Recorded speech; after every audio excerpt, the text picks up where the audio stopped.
Vote ಮಾಡೋ ಹಕ್ಕಿಲ್ಲ, ಬದುಕಿಗೊಂದು ನೆಲೆ ಇಲ್ಲ. ಇದು ಬಹುತೇಕ ಆಗಿನ ವೃತ್ತಿ ಕಲಾವಿದರ ಬದುಕು. ಮೊದಲಿಗೆ ಈ ಅವಕಾಶಕ್ಕಾಗಿ ಥ್ಯಾಂಕ್ಸ್. ತುಂಬ ಜನಕ್ಕೆ ಯಾವಾಗಲೂ ಕನ್ಫ್ಯೂಷನ್, ಅವ್ರಿಗೆ ಬರೋ ಕಾಲ್ಸ್ ಎಲ್ಲ ನನಗೆ, ಬಹುಶಃ ನನಗೆ ಬರೋ ಕಾಲ್ಸ್ ಎಲ್ಲ ಅವ್ರಿಗೆ ಹೋಗ್ತಾ ಇತ್ತು ಅನಿಸುತ್ತೆ. ಯಾವುದೇ ಪ್ರೊಡಕ್ಷನ್ ಮ್ಯಾನೇಜರ್ ಫೋನ್ ಮಾಡಿದರು, ಅಮ್ಮ ನೀವು ಇದ್ರಲ್ಲಿ ಮಾಡಿದ್ರಲ್ಲ, ಬಹುಶಃ ನೀವು ಹುಬ್ಬಳ್ಳಿ ಜಯಲಕ್ಷ್ಮಿ ಪಾಟೀಲ್ ಅವ್ರನ್ನ ಅಂದ್ಕೊಳ್ತಿದ್ದೀರಿ ಅನಿಸುತ್ತೆ. ನಾನು ಅಂದರೆ ಮುಂಬೈಯಿಂದ ಇಲ್ಲಿ ಬಂದಿದ್ದೆ ಅಂದರೆ ತುಂಬ ಜನಕ್ಕೆ ನಾನು ಮುಂಬೈ ಜಯಲಕ್ಷ್ಮಿ ಪಾಟೀಲ್ ಅಂತ ಪರಿಚಯ, ನಾನು ಮುಂಬೈ ಜಯಲಕ್ಷ್ಮಿ ಪಾಟೀಲ್ ಅಂತ ಹೇಳ್ತಾ ಇದ್ದೆ. ಸೊ ಅಯ್ಯೋ ನಾವು ಅವ್ರು ಅಂದ್ಕೊಂಡ್ವಿ ಅಂತ. ಸರಿ, ಹಾಗಿದ್ರೆ ಏನೂ ಕನ್ಫ್ಯೂಷನ್ ಇಲ್ಲ, ನನ್ನ ಕಡೆ ಅವ್ರ ನಂಬರ್ ಇದೆ ತೊಗೊಳ್ಳಿ ಅಂತ ಹೇಳಿ ನನ್ನ ಅವ್ರ ನಂಬರ್ನ ಕೊಟ್ಟು ನಾನು ನಿರಾಳವಾಗ್ತಾಯಿದ್ದೆ. ಇಲ್ಲದೇ ಇದ್ದರೆ ಆ ಕನ್ಫ್ಯೂಷನ್ ಇವತ್ತಿಗೂ ಇದೆ. ಸರ್ ಹೇಳ್ದಂಗೆ ಆ ಇನ್ವಿಟೇಷನ್ನು. ಸೊ ಇದಕ್ಕೆ ಇದು ಒಂದು ಕ್ಲಿಯರ್ ಆಗುತ್ತೆ. ಇಬ್ಬರು ಒಟ್ಟಿಗೆ ವೇದಿಕೆ ಮೇಲಿರೋದ್ರಿಂದ ಇಬ್ಬರು ಜಯಲಕ್ಷ್ಮಿ ಪಾಟೀಲ್ ಇದ್ದಾರೆ ಅಂತ ಅನ್ನೋದು ಗೊತ್ತಿಲ್ಲದಿರೋರಿಗೆ ಗೊತ್ತಾಗುತ್ತೆ ಅನ್ನೋ ಒಂದು ಉದ್ದೇಶ ಕೂಡ. ಮತ್ತು ಕಪ್ಪಣ್ಣ ಸರ್ ಏನಾದರೂ ಹೇಳಿದ್ಮೇಲೆ ಅದನ್ನು ಇಲ್ಲ ಅನ್ನೋ ಧೈರ್ಯ ಇಲ್ಲಿವರೆಗೂ ನನಗೆ ಬಂದಿಲ್ಲ. ಅದರಿಂದ ಮತ್ತು ಮೂರನೇ ಕಾರಣ ವೃತ್ತಿ ರಂಗಭೂಮಿ ಮೇಲೆ ನನಗಿರುವಂಥ ಪ್ರೀತಿ. ಈ ಮೂರು. ಮತ್ತು ನಾಲ್ಕನೇ ಕಾರಣ ಅಂದರೆ ಅಮ್ಮಂಗೆ ನೆನಪಿರ್ಲಿಕ್ಕಿಲ್ಲ, ಬಟ್ ನಾವಿಬ್ಬರು ಒಂದೆರಡು ಸೀರಿಯಲಲ್ಲಿ ಒಟ್ಟಿಗೆ ಮಾಡಿದ್ದೀವಿ ಅಂತ ಅನ್ನೋದು ಕೂಡ. ಇದೆಲ್ಲವೂ ನನ್ನನ್ನು ಈ ಕೃತಿ ಪರಿಚಯ ಮಾಡೋದಕ್ಕೆ ಒಪ್ಕೊಳ್ಳೋ ಹಾಗೆ ಮಾಡ್ತು. ಸೊ ಇದಕ್ಕಾಗಿ ತುಂಬ ಥ್ಯಾಂಕ್ಸ್ ಹೇಳ್ತೀನಿ ನಾನು ಎಲ್ರಿಗೂ.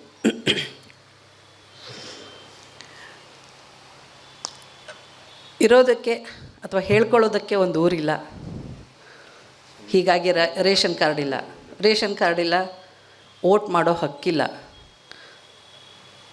ಹೀಗೆ ಓಕೆ, ಥ್ಯಾಂಕ್ ಯು.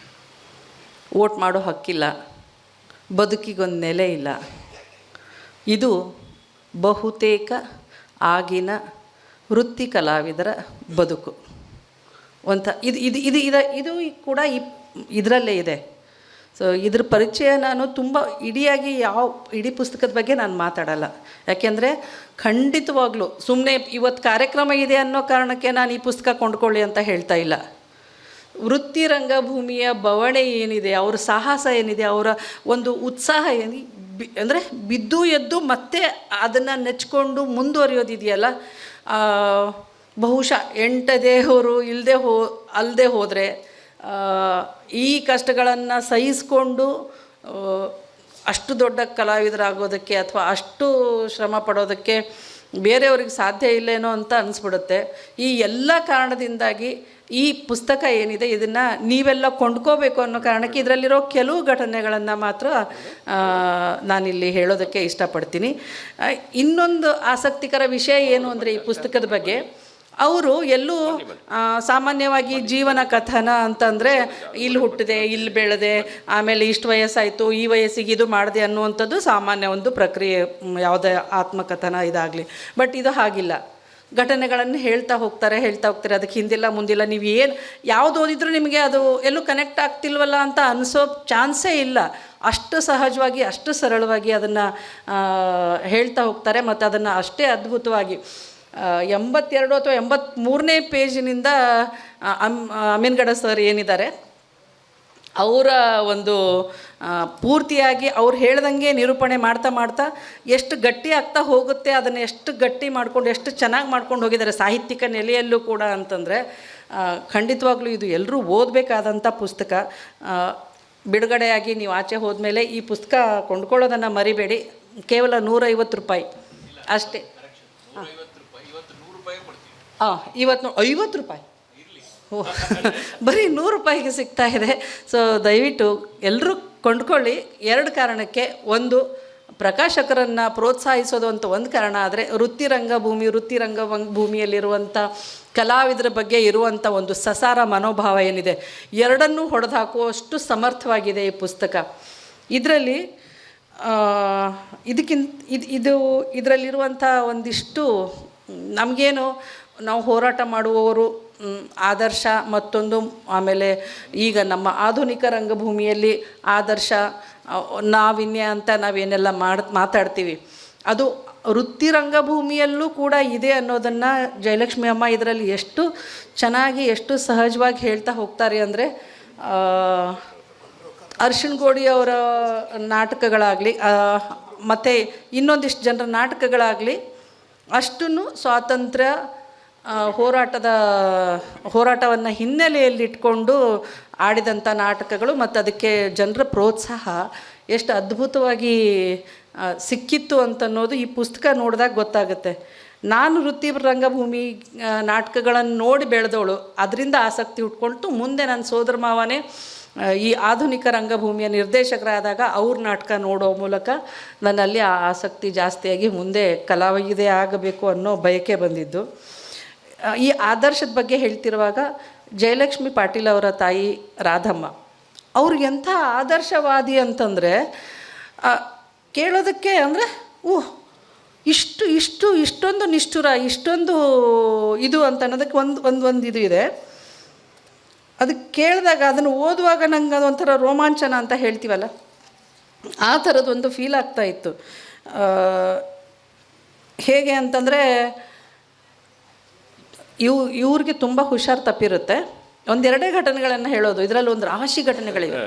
ಅಮ್ಮಂಗೆ ಕೊನೆಗೆ ಇವ್ರನ್ನ ತೋರಿಸೋದಕ್ಕೆ ಕೂಡ ಹಣ ಇಲ್ದಂಗಾಗಿ ಯಾರಿಗಾದರೂ ಅಂದರೆ ಸಾಯ್ತಾಳೆ, ಇನ್ನು ಉಳಿಯೋದಿಲ್ಲ ನಿಮ್ಮ ಮಗಳು ಅಂತಂದಾಗ, ನನ್ನ ಹತ್ರ ದುಡ್ಡಿಲ್ಲ, ತೋರ್ಸೋಕ್ಕೆ ಆಗ್ತಿಲ್ಲ ಅನ್ನೋ ಕಾರಣಕ್ಕೆ ನನ್ನ ಮಗಳು ಪ್ರಾಣ ಕಳ್ಕೊಳ್ಳೋದಕ್ಕಿಂತ ನಾನು ಯಾರಿಗಾದರೂ ನನ್ನ ಮಗಳನ್ನ ದತ್ತಕ್ಕೆ ಕೊಟ್ಬಿಡ್ತೀನಿ, ಅವ್ರು ನನಗೇನೂ ಕೊಡೋದು ಬೇಕಿಲ್ಲ, ನನ್ನ ಮಗಳು ಪ್ರಾಣ ಉಳಿಸಿದ್ರೆ ಸಾಕು ಅಂತ ಬರ್ತಾರೆ.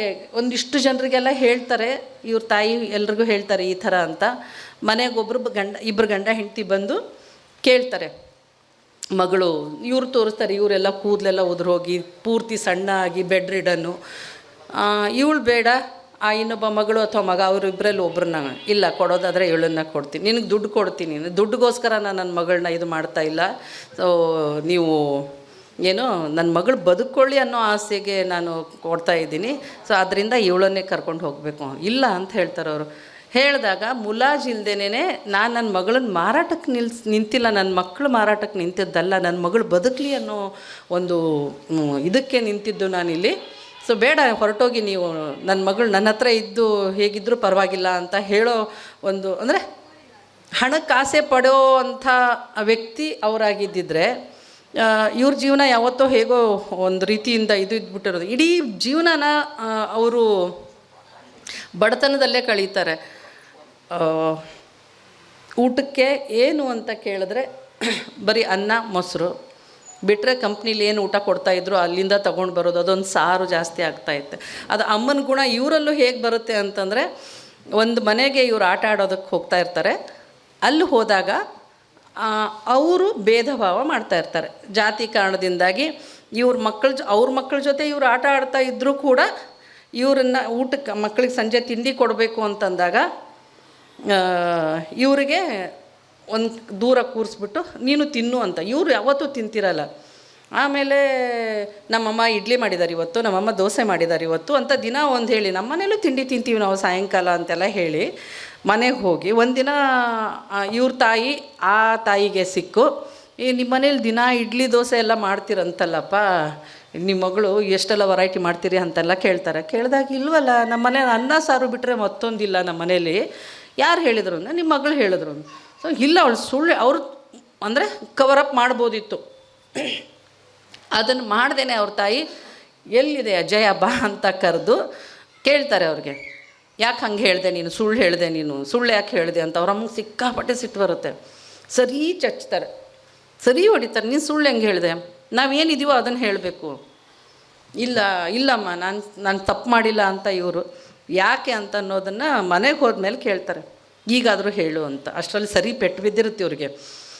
ಸುಳ್ಳು ಹೇಳೋದು ನನ್ನ ಮಗಳು ಅಂದರೆ ಆ ತಾಯಿ ಬಗ್ಗೆ ಅದೆಷ್ಟು ಗೌರವ ಹುಟ್ಕೊಳ್ಳುತ್ತೆ ಅಂತಂದರೆ, ಅದು ಸುಮಾರು ಪ್ರಸಂಗಗಳಿದೆ, ಇದೆರಡೇ ಹೇಳ್ತಿರೋದು ನಾನು. ಮನೆಗೆ ಹೋದ್ಮೇಲೆ ಕೇಳ್ತಾರೆ, ಯಾಕೆ ಸುಳ್ಳು ಹೇಳಿದೆ, ಯಾಕೆ ನಾನು 4 ಜನರ ಎದುರುಗಡೆ ಸುಳ್ಳು ಮಾತಾಡಿ ಮಾನ ಕಳೆದೆ ನಂದು ಅಂತ. ಹಾಗೆ ಇವ್ರು ಹೇಳ್ತಾರೆ, ಇಲ್ಲಮ್ಮ ಅವ್ರು ಯಾವಾಗಲೂ ನಮ್ಮಲ್ಲಿ ನೀಚಾದಿಖಾನ ಅಂತ ನನ್ನನ್ನು ಆದಷ್ಟು ಕೀಳಾಗಿ ನೋಡ್ಕೊಳ್ಳೋ ಇದು ಮಾಡ್ತಾಯಿದ್ರು. ಚಪ್ಪಲಿ ಬಿಡೋ ಜಾಗದಲ್ಲಿ ನನ್ನನ್ನು ಕೂರಿಸ್ಬಿಟ್ಟು ನೀನು ಅಲ್ಲಿ ಕುಂತು ತಿಂಡಿ ತಿನ್ನು ಅಂತ ಇದ್ದರು. ನನ್ನ ಸ್ವಾಭಿಮಾನಕ್ಕೆ ಅದು ಒಗ್ತಾ ಇರಲಿಲ್ಲ, ನಂಗೆ ಅದು ಸರಿ ಅನ್ನಿಸ್ತಾ ಇರಲಿಲ್ಲ. ನಾನು ಯಾಕೆ ಅಲ್ಲಿ ತಿಂದಬೇಕು, ಅದಕ್ಕೆ ನಮ್ಮ ಮನೇಲಿ ಮಾಡಿದ್ದಾರೆ ಅಂತ ನಾನು ಹೇಳಿ ಬರ್ತಾ ಇದ್ದೆ ಅಂತ. ಆಗ ಅವರಮ್ಮ ಮತ್ತೆ ಅವರನ್ನು ಹಗ್ ಮಾಡಿಕೊಂಡು ಪ್ರೀತಿ ತೋರಿಸ್ತಾರೆ. ಈ ಈ ಒಂದು ಇದೆಲ್ಲ ಯಾರಿಗೆ ಕಾಣಿಸುತ್ತೆ? ವೃತ್ತಿ ರಂಗಭೂಮಿಯ ನಟಿಯರು ಅಂತಂದ ತಕ್ಷಣ ಕೇವಲವಾಗಿ ಯೋಚನೆ ಮಾಡುವ, ಕೇವಲವಾಗಿ ಸಸಾರವಾಗಿ ಮಾತಾಡುವಂಥ ಅದೆಷ್ಟು ಜನ ಇಲ್ಲ, ಅದೆಷ್ಟು ಜನ ಇಲ್ಲ.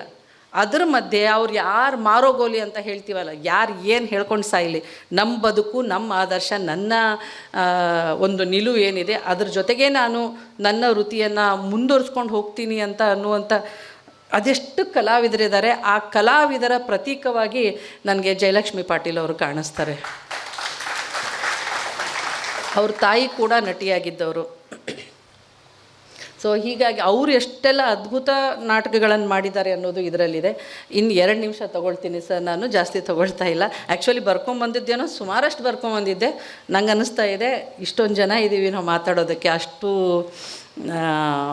ಮಾತಾಡೋ ಪುಸ್ತಕದ ಪರಿಚಯ ಅಷ್ಟೆಲ್ಲ ಹೇಳಿ ಮಾತಾಡೋ ಅವಶ್ಯಕತೆ ಇಲ್ಲ ಅಂತ. ಇವ್ರು ನಾಟಕ ಮಾಡಿದ್ದು ಕಂಪ್ನಿಗಳಿದೆಯಲ್ಲ, ಅದು ಅಷ್ಟು ಕಂಪ್ನಿಗಳು ದೊಡ್ಡ ಸಣ್ಣ ಎಲ್ಲ ಕಂಪನಿಗಳಲ್ಲಿ ಇವರು ನಾಟಕ ಮಾಡಿದಂಥ ಒಂದು ಅನುಭವ ಇದೆಯಲ್ಲ, ದಟ್ಟವಾದ ಅನುಭವ ಇದು. ಇದನ್ನು ಓದ್ತಿದ್ದಂಗೆ ನಮಗೆಲ್ಲ ಅಯ್ಯೋ ಇದರಲ್ಲೂ ಮಾಡಿದ್ರು, ಅಯ್ಯೋ ಈ ಟೀಮಲ್ಲಿದ್ರಾ ಅಂತ ಅನ್ನುವಂಥ ಒಂದು ಬೆರಗು ಹುಟ್ಟಿಸುತ್ತೆ. ಪಿ ಬಿ ದುತ್ತರ್ಗಿ ಅವರ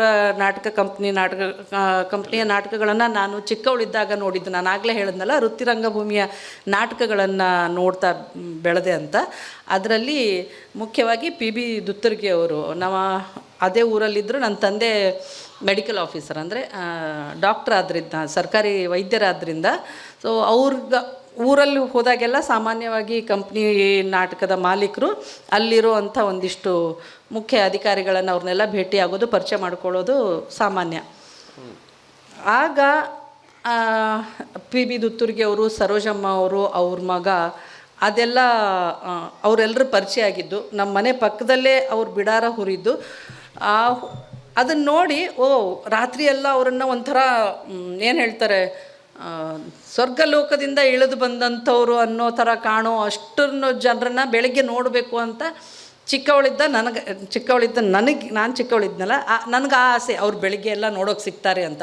ಒಬ್ಬರು ಕಾಣಿಸ್ತಾನೆ ಇರಲಿಲ್ಲ, ಯಾಕೆಂದರೆ ಬೆಳಗ್ಗೆ ಎಲ್ಲ ಅವ್ರಿಗೆ ನಿದ್ದೆ ಟೈಮು, ನಂತರ ರಿಹರ್ಸಲ್ಲು, ಊಟ ಯಾವಾಗ ಮಾಡ್ತಿದ್ರು, ನಮಗೊಂಥರ ಅದು ಆ ಒಂದು ಬೆರಗು ಉಳ್ಕೊಂಡೇ ಬಿಟ್ಟಿದೆ. ಸೊ ಅದರಲ್ಲಿರೋ ಸಾಕಷ್ಟು ನನ್ನ ಕುತೂಹಲನ ಮತ್ತು ಆತಂಕ ಮತ್ತು ಅವ್ರ ಬಗ್ಗೆ ಇರುವಂಥ ಈ ಒಂದು ಜನರಲ್ಲಿರುವಂಥ ಒಂದು ಭಾವನೆ, ಅದಷ್ಟನ್ನೂ ತೊಡೆದು ಹಾಕಿದ್ದು ಈ ಪುಸ್ತಕ. ದಯವಿಟ್ಟು ಈ ಪುಸ್ತಕ ಕೊಂಡ್ಕೊಳ್ಳಿ. ಇನ್ನು ಜಾಸ್ತಿ ಮಾತಾಡಲ್ಲ. ನಾನು ಹೇಳಬೇಕು ಅಂದಿದ್ದು ಸುಮಾರಷ್ಟಿತ್ತು, ಬಟ್ ಸಾಕು ನಾನು ಹೇಳಿದ್ದು. ಈ ಥರದ ಅನೇಕ ಘಟನೆಗಳಿವೆ.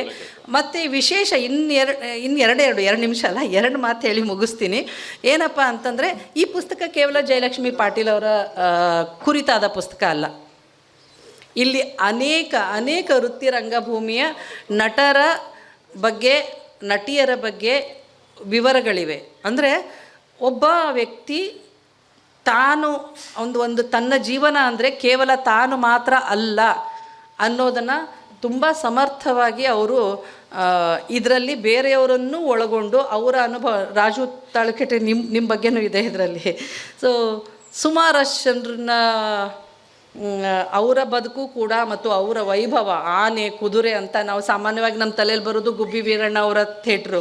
ಬಟ್ ಇಲ್ಲ, ಯಾರು ಸಾಳುಂಕೆ ಅವರದ್ದು, ಆಮೇಲೆ ಸಾಳುಂಕೆ ಇವರು ಕವಿ ಆಯಿತು, ದೇಸಾಯಿ ಅವರ ಒಂದು ಕಂಪ್ನಿ ಏನಿತ್ತು, ಅಲ್ಲಿರುವಂಥದ್ದು ಸರೋಜಮ್ಮ, ಆನೆ ಹೇಗೆ ಮಾಡ್ತಾಯಿತ್ತು, ಕುದುರೆ ಏನಾಯಿತು, ಎಷ್ಟು ಅದ್ಭುತವಾಗಿದೆ. ಮತ್ತು ಆಗೆಲ್ಲ ಕರ್ಟನ್ಸ್ ಏನೆಲ್ಲ ಇರುತ್ತೆ, ಅವರು ದೇಸಾಯಿಯವರು ಸಾಗವಾನಿ ಟೀ ಕುಡಿದೆಯಲ್ಲ ಅದರಲ್ಲಿ ಕರ್ಟನ್ಸ್ ಮಾಡ್ತಾಯಿದ್ರಂತೆ. ನಾರ್ಮಲ್ ಪ್ಲೈವುಡ್ಡು ಅಲ್ಲ, ಮತ್ತೊಂದು ಅಲ್ಲ. ಸೊ ಅದೆಷ್ಟು ಅದ್ಭುತವಾದಂಥ, ಅದೆಂಥ ಒಂದು ರಿಚ್ ಕಲ್ಚರಲ್ಲಿ ಇವರು ತಮ್ಮನ್ನು ತೊಡಗಿಸ್ಕೊಂಡಿದ್ದು ಅದು ಭಾಗ್ಯ ಅಂತಲೇ. ಮತ್ತೆ ನನಗನ್ಸುತ್ತೆ, ನಾಟಕ ಅಕಾಡೆಮಿ ಅಧ್ಯಕ್ಷರಿದ್ದಾರೆ, ನಾನು ವೃತ್ತಿ ರಂಗಭೂಮಿಯವಳು ಅಲ್ಲದೆ ಹೋದರೂ ಆಧುನಿಕ ರಂಗಭೂಮಿಯವಳಾದರೂ ಕೋರಿಕೆ ಏನಪ್ಪ ಅಂತಂದರೆ, ಮತ್ತೆ ನಮ್ಮಲ್ಲಿ ವೃತ್ತಿ ರಂಗಭೂಮಿ ತನ್ನ ವೈಭವವನ್ನು ಮರಳಿಸ್ಕೊಳ್ಳೋದಕ್ಕೆ ತಾವು ಏನಾದರೂ ಯೋಜನೆಗಳನ್ನು ಹಾಕ್ಕೋಬೇಕು ಅಂತ ಕೇಳ್ತಾ ಎಲ್ರಿಗೂ ನಮಸ್ಕಾರ, ಧನ್ಯವಾದ.